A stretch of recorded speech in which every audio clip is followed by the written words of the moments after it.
क्या उनके आचरण को हम अपने आचरण में भी ढालते हैं? अगर ढालते हैं तो अति उत्तम, अगर नहीं ढालते तो कोई मतलब नहीं है कि आप मां दुर्गा की पूजा करती हैं और आराधना करती हैं।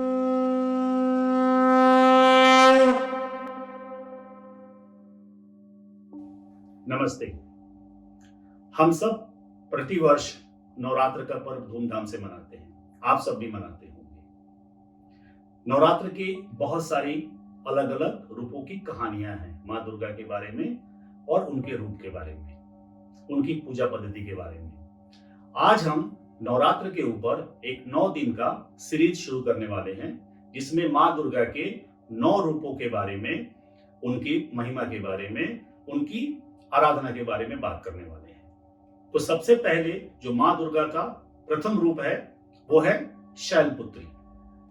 जैसा कि आपको नाम से ही पता चल जाएगा कि उनका नाम शैलपुत्री है, तो वो हिमालय की पुत्री है। शैल का मतलब होता है पत्थर, हिमालय पर्वत, और पुत्री मतलब बेटी, तो हिमालय की बेटी है मां दुर्गा का पहला रूप शैलपुत्री। अब कहानियां तो हमने सुन रखी है, हम जानते हैं, लेकिन हम क्या उनसे सबक लेते हैं? हम क्या कोई उनसे सीख लेते हैं? क्या उनके आचरण को हम अपने आचरण में भी ढालते हैं? अगर ढालते हैं तो अति उत्तम, अगर नहीं ढालते तो कोई मतलब नहीं है कि आप मां दुर्गा की पूजा करती हैं और आराधना करती हैं, अगर उससे हम कुछ सीखते नहीं हैं। तो सबसे पहले हम जानते हैं कि इसकी कहानी, इसके पीछे की कहानी कहां से और कैसे शुरुआत हुई। मां शैलपुत्री को पूर्व में सती के नाम से भी जानते हैं। उनका विवाह महादेव से संपन्न हुआ था। एक बार उनके सती के पिता प्रजापति दक्ष ने एक महान यज्ञ का आयोजन किया, लेकिन वो महादेव को पसंद नहीं करते थे। इसलिए उन्होंने सभी देवी देवताओं को तो आमंत्रित किया, लेकिन महादेव को और सती को आमंत्रित नहीं किया। तो महादेव उस यज्ञ में नहीं गए, क्योंकि सती राजा दक्ष की पुत्री थी, तो उनको यह विश्वास था कि मेरे पिता मुझे तो अवश्य बुलाएंगे, भले वो बाकी किसी को बुलाए चाहे ना बुलाए, मैं तो उनकी बेटी हूं। लेकिन उन्होंने उनको भी निमंत्रण नहीं दिया, लेकिन क्योंकि वो उनकी बेटी थी, वो जाने के लिए बेचैन थी, व्याकुल थी अपने परिवार से मिलने के लिए। तो उन्होंने महादेव से जिद की कि मुझे जाने दीजिए, मैं अपने पिता के घर जाना चाहती हूँ। भले उन्होंने मुझे नहीं बुलाया, हो सकता है भूल गए हो, ध्यान ना आया हो, या बेटी को कौन निमंत्रण देता है, उसकी क्या आवश्यकता है, मैं तो जा सकती हूँ, उनकी बेटी हूँ। लेकिन महादेव ने कहा, सती भले ही वो आपके पिता हों, लेकिन अब आप शादीशुदा हैं, तो बिना निमंत्रण के अपने पिता के घर जाना भी उचित नहीं होगा।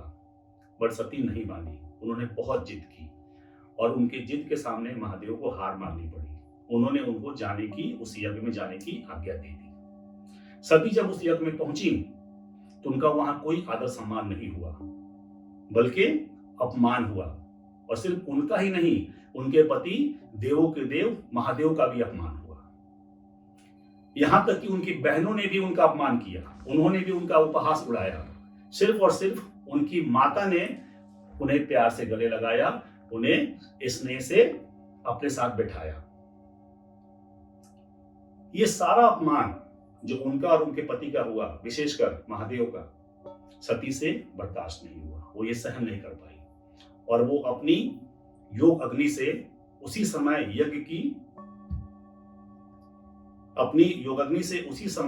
उस यज्ञ के कुंड में अपने आप को भस्म कर दिया। यह समाचार जब महादेव तक पहुंचा तो महादेव अत्यंत क्रोधित हुए, दुखी भी हुए और क्रोधित भी हुए। उन्होंने अपने गणों को भेजा उस यज्ञ को तहस नहस करने के लिए, और स्वयं भी महादेव वहां पहुंचे।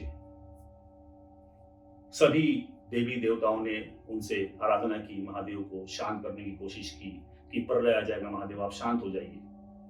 लेकिन महादेव इतने क्रोधित थे कि वो सभी प्रयास उन देवी देवताओं के फेल हो गए, असफल हो गए, और वो उस गुस्से में दक्ष प्रजापति का सर काट दिया।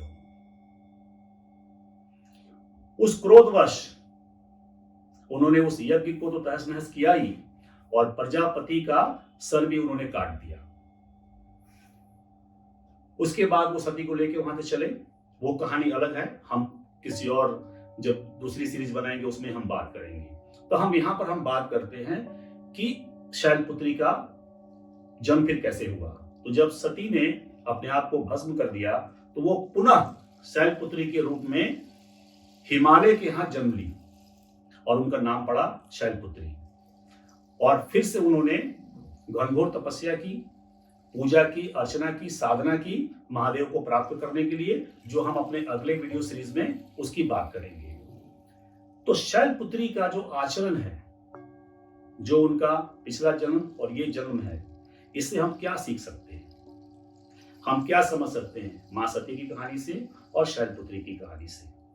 तो सबक, सबसे पहला सबक क्या है, जैसे कि वो हिमालय की पुत्री है तो उस तरह से आपका आचरण ऊंचा होना चाहिए, अडिग होना चाहिए, आत्मविश्वास से भरा होना चाहिए, बिल्कुल आपका सीना गर्व से चौड़ा होना चाहिए और सादगी के साथ भी होना चाहिए। सम्मान भी सबका करना चाहिए। अगर आपके नाते रिश्तेदार परिवार के लोग हैं उनका सम्मान भी करना चाहिए। अगर कोई आप यज्ञ करती हैं, पूजा करती हैं, कोई अनुष्ठान करती हैं, उसमें सभी को निमंत्रित करें, उनका स्वागत करें, उनका सत्कार करें। अगर आप किसी को नापसंद भी करती है तभी भी आप उनको अपनी खुशियों में शामिल करें, अपने दुख में उनको शामिल करें या उनके दुख सुख में आप भी शामिल हों। कई बार क्या होता है कि हम थोड़ी सी अपनी किसी ईगो की वजह से या किसी छोटी मोटी मनमुटाव की वजह से हम लोगों से दूर हो जाते हैं, या तो हम उनके यहाँ जाएंगे नहीं या हम उनको बुलाएंगे नहीं।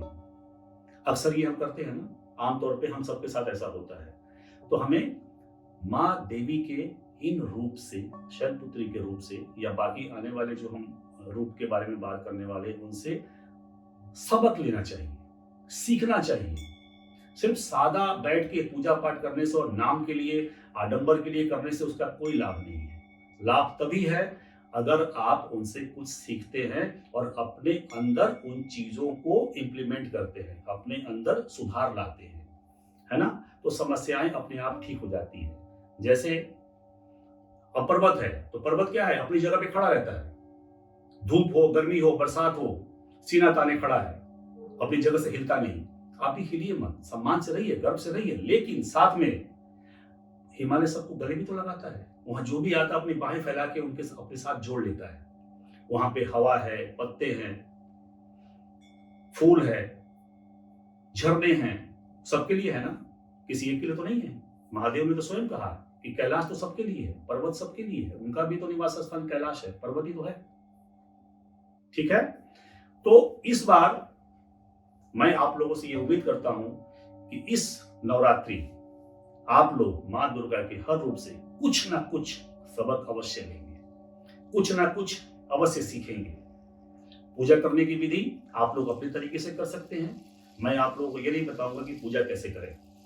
आपकी जैसे इच्छा हो, जो प्रसाद चढ़ाना हो, जो पहनना हो, जैसे करना हो, आप ऐसा करें, लेकिन आचरण में उनके विचारों को जरूर ढालें। ठीक है, तो इसी कामना के साथ मैं आप सबसे विदा लेता हूं। ओम नमः शिवाय, जय।